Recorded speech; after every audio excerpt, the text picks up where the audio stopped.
A staple theme of sci-fi films is the debate of machine versus man. The cold calculating logic of machines versus the humanity of, humanity.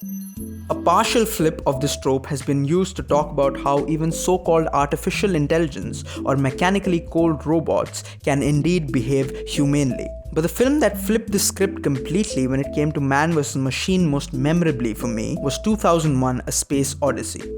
The film is about the evolution of humanity with extraterrestrial help, and Kubrick spends loads of time highlighting the traits that define the evolution not just of the human body, but also of the human psyche.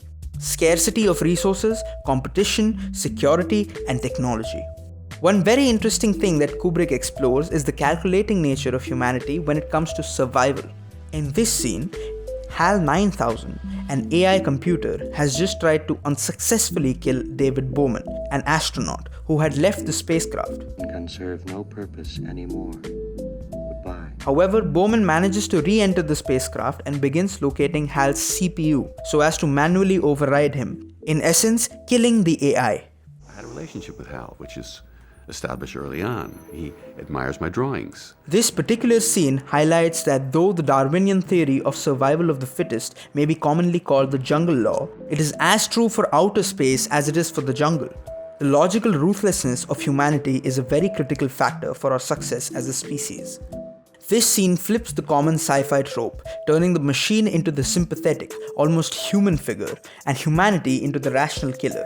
Dave methodically, ruthlessly disassembles HAL, almost as if it's a kind of rape by a psychopath, and yet what we're seeing in the kind of business-like 1, 2, 3.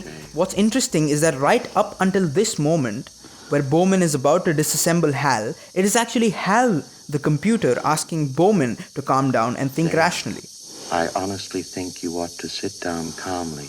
But at this specific moment, I'm afraid. we suddenly realize that the calm, soothing tone HAL was using was no manipulation.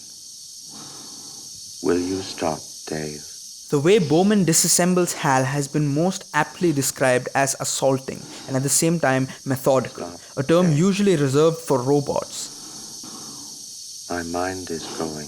The epitome of this flip is the almost pleading voice of HAL versus the monstrously vacant face of Bowman. From the time Bowman begins disassembling HAL up until HAL finally dies, so to speak, Kubrick refuses to cut away, with the scene lasting for about 4 minutes. At the end of it, the human has become the rational killer. While HAL begged not to be killed, not to be erased, Bowman knew that in order for him to survive, HAL had to die. What could be a more poetic way to end the complete reversal of roles here If you'd like to hear it. than to have a computer's dying words be a song? Daisy, Daisy, give me your answer too. I'm half crazy.